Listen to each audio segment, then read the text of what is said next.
학교 다닐 때 소풍 기억나십니까? 저의 첫 소풍지는요, 향림사라는 절이었습니다. 광주로 말하면 증심사 같은 그런 곳입니다. 초등학교 1학년들이 줄 서서 이렇게 걸어가는데, 제가 아침에 검색해 보니 한 4km 정도 되고 1시간 정도 걸었던 것 같아요. 요즘은 그런 거 안 하겠죠. 그렇게 먼 거리를 차로 가지 사람이 걸어가진 않을 것입니다. 근데 거기 가서 김밥 먹고, 초등학교 1학년들은 엄마가 또 따라오기도 했어요, 예전에는.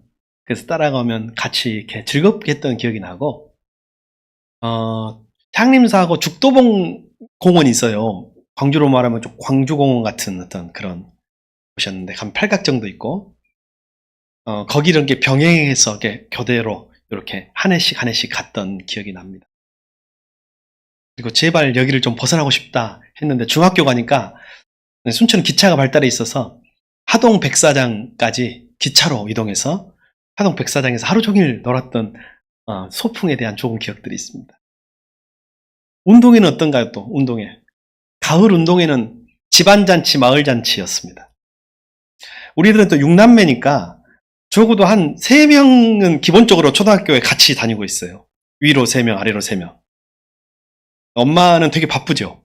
막 음식 준비하고 막 김밥 싸고 뭐 해가지고 와서 돗자리 깔고, 그 숲이거든요. 소나무 숲같이 숲이 있으면 거기에 다 좋은 명당 자리를 또 잡아가지고 다 깔아놓으면 실력에 관계없이, 왜냐하면 우리 식구들이 다 그렇게 운동을 잘하는 사람이 그렇게 많지 않았습니다. 그나마 제가 조금 나았지, 누나들은 그렇게 그냥 참여의 의미를 두는. 근데 제일 중요한 거는 그냥 식구들끼리 응원하고 먹고 마시고 즐거운 분위기가 굉장히 좋았고, 한 점심때쯤 되면 일하시던 아버지가 와가지고 딱 참여해가지고 같이 밥 먹고, 이렇게 그런 행복한 기억들이 가득한데, 요즘에 학교에 소풍이라는 말이 사라졌다는, 체험학습? 현장 체험학습이라는 말로 바뀌었다네요. 우리가 생각하는 가을 운동회는 더 이상 없어졌답니다. 네, 현장에 오래 계셨던 선생님의 증언을 방송에서 보았는데, 그분이 너무 좀 안타까워하더라고요. 왜 엄마 아빠가 같이 공유할 수 있는 이 소풍이라는 용어가 현장 체험학습이라는 용어로 바뀌었는지 되게 가슴 아파하시더라고요. 그리고 자기는 80년대 아이들, 90년대 아이들, 2000년대 아이들을 다 가르쳐본, 그리고 아이들의 변화가 어떻게 됐는지도 굉장히 마음에 와닿았습니다. 여러분, 소풍이 현장 학습으로 바뀌고 사라진 이유가 뭔지 아십니까? 그리고 점점 그 현장 학습도 안 하려고 한대요, 학교에서. 서울 시내 기준으로, 현재 기준으로 한 절반 정도는 안 한답니다, 초등학교에서. 다른 걸로 대체한대요. 그 이유가 뭐냐? 여러분, 안전교육을 하고 아무리 해도 사소한 사고는 일어날 수 있잖아요. 아이들이 좀 다칠 수도 있고, 그럼 다치면서 배우고, 뭐 큰 사고 아니면 그래 약 바르면 되지. 요즘에 엄마들이 그걸 못 받아들인대요. 가지고 고소하고 고발을 한답니다. 책임져라. 그러니까 아니 뭐 이것 가지고 고소하고 고발하고 하니까 차라리 책임 안 지려고 하니까, 학교에서 특히 담임 선생님들이 모든 안전의 교육을 다 했어도 일어나는 어쩔 수 없는 사고까지 책임을 다 져야 되니까 차라리 하지 말자, 이렇게 됐다는 것입니다. 점점 안 하는, 기피하는 것으로 되었어요. 그래서 소풍이 체험학습으로, 체험학습도 심지어는 초등학교 저학년 같은 경우는 커리큘럼에 있으니까 하긴 해야 되잖아요. 학교 운동장 건너 나무 그늘까지 가는 것도 체험학습이라고 넘어가는 경우도 있었다는 이야기를 듣고 그냥 웃었습니다. 운동회는 왜 사라졌을까? 요즘 우리 엄마들이, 우리 아이들이 지는 꼴을 못 본대. 달리기 하면 1등도 있고, 여러분 옛날 몇 명 달렸어요? 4명도 달리고 6명도 달리고 그러잖아요. 그럼 우리 아이가 1등 안 나면 저 가지고 슬퍼하는 그걸 못 봐. 마음이 아파서. 가지고 민원을 넣는답니다. 아니, 등수를 나눠가지고 우리를 힘들게 하냐, 우리 애를. 그래서 요즘에 운동에는 거의 무승부가 많답니다. 와, 우리 다 이겼다. 한편으로는 애들도 건강할 수 있겠다 싶지만, 사실은 운동회를 하는 것은 이기기 위해서 하는 것이 아니라 지는 것을 배우기 위해서 하는 겁니다. 잘 져야 돼. 잘 져야 잘 살아요. 잘 져야 이기는 거예요, 또. 그래서 이긴 사람도 교만하지 않고, 진 애들도 실에 빠지지 않는 것을 배우기 위해서 그 운동회를 우리는 그렇게 했잖아요. 근데 그런 운동회가 사라지고, 또 하나는 요즘에 이제 엄마 혼자, 아빠 혼자, 또는 할머니, 할아버지가 키우는 애들이 많잖아요. 민원이 들어온답니다. 나는 혼자 사는데 저 집은 아빠, 엄마가 다 와가지고 응원해주면 우리 애기가 기죽지 않느냐. 그리고 우리 집이 이런 사연을 들키고 싶지 않은데 다 오픈되는 거 아니냐. 민원을 넣는데요. 그럼 학교에서 사실은 교육적 차원에서 접근할 수도 있지만 하도 민원이 시끄러우니까 어떻게 해결하느냐. 그냥 다 오지 마세요. 우리끼리 할게요. 이렇게 됐다는 거예요. 결과는 사라졌다. 사라지고 있다. 또 하나. 우리 그 선생님이 90년대 가르쳤을 때 아이들의 수준이 상중하가 있다면 그때 수준의 하와 지금 수준의 상이 비슷하다. 아이들의 수준이 많이 떨어졌다. 이 말을 하더라고요. 학교 운동장이 비어 있습니다. 이제 더 이상 아이들은 달리지 않습니다. 넘어질까봐 아예 시작도 하지 않습니다. 우리는 넘어지지 않으려고 만든 삶으로 우리가 끝까지 설 수 있을까요? 우리는 넘어지지 않게 만듭니다. 그러나 결국 더 쉽게 무너지는 존재가 됩니다. 신앙은 보호 속에서 자라지 않습니다. 통과 속에서 자라요. 통과해야 돼. 피부과 의사가 강력하게 자기 아이들에게는 비누를 댈 수 있으면 쓰지 말라고 한대요. 요즘에 있잖아요. 손 씻는 비누, 세안하는 크림, 폼 클렌징 다 따로 있잖아요. 몸은 바디. 피부과 의사는요, 자기는 자기 자식에게는 비누를 최대한 절제하라, 쓰지 말라, 일상에서는. 이렇게 가르친대요. 세균과 함께 살고 해야 면역력이 생기고 건강해지는데 요즘에 너무 멸균으로 만들어져가지고 아토피도 생기고 너무 안 좋다는 거예요. 신앙은 쉽게 배워지지 않습니다. 신앙은 체험하고 통과해야 합니다. 하나님은 우리를 편하게 두지 않으십니다. 우리를 깊어지게 하십니다.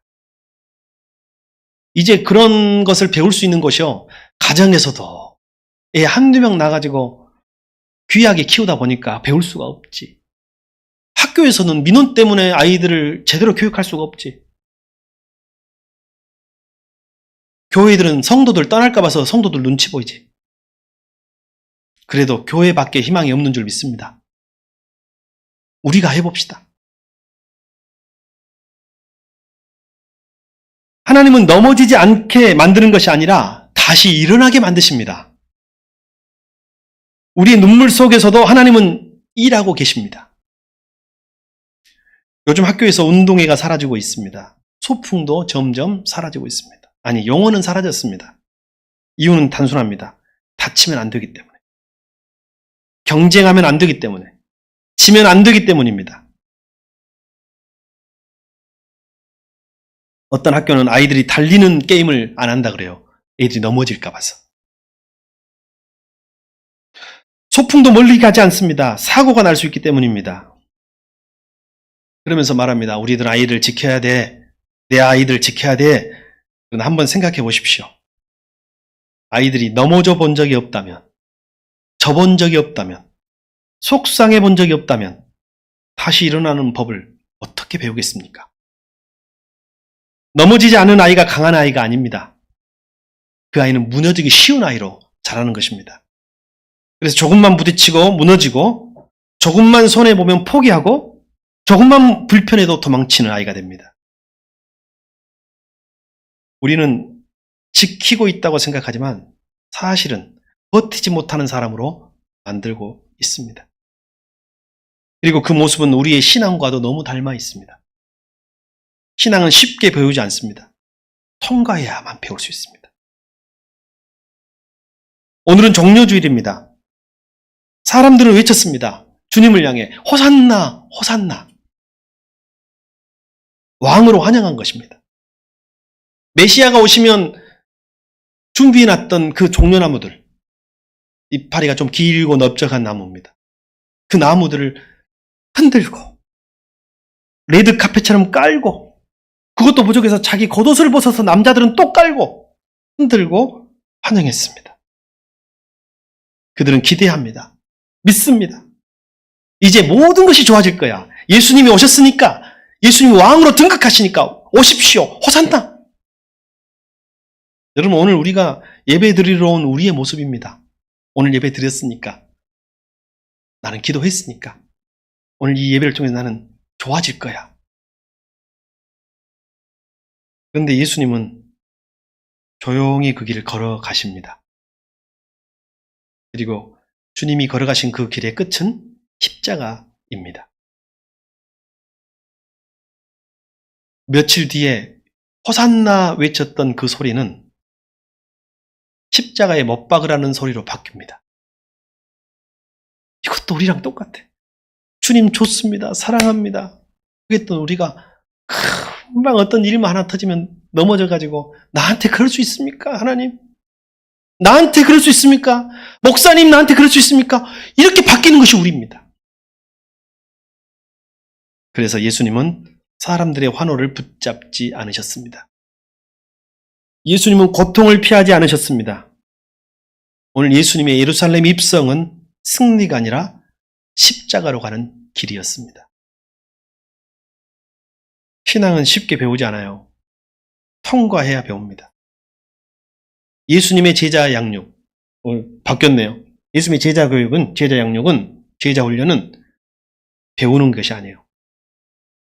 몸으로, 발을 씻음으로 배우는 것입니다. 우리는 말합니다. 나는 주님을 따르는 사람이야. 그러나 우리는 손해가 보이면 흔들립니다. 관계가 불편하면 물러납니다. 순종이 부담되면 그 이유를 찾습니다. 우리는 헌신을 말하지만 편안함을 내려놓지 않습니다. 우리는 믿음을 말하지만 여전히 계산적입니다. 그래서 우리는 어느 순간 멈춰 서 있는 신앙이 됩니다.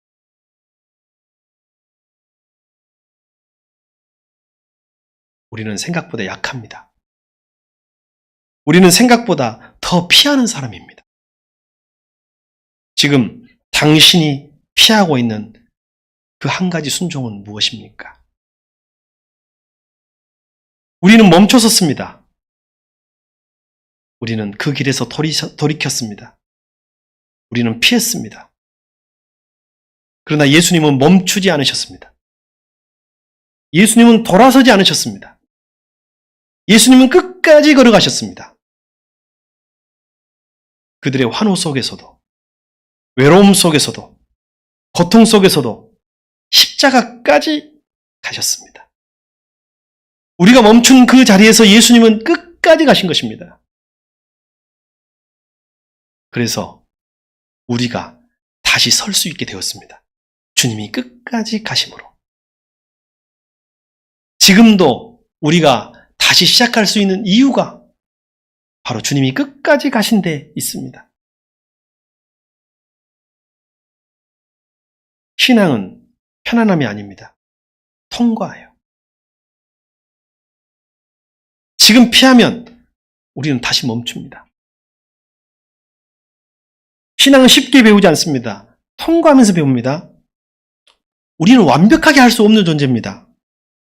그러나 오늘 방향은 선택할 수 있습니다. 우리가 완전하게 다 이룰 수는 없어요. 그러나 그 방향은 선택할 수 있어요. 오늘 한 가지 순종을 떠오르십시오. 우리가 한 발을 뗄 수 있는 그런 순종 말입니다. 미루었던 용서가 있습니까? 피했던 관계가 있습니까? 외면하던 책임이 있습니까? 그 중 하나를 향해 방향을 돌리시고 한 발을, 그리고 반발을 내디드십시오.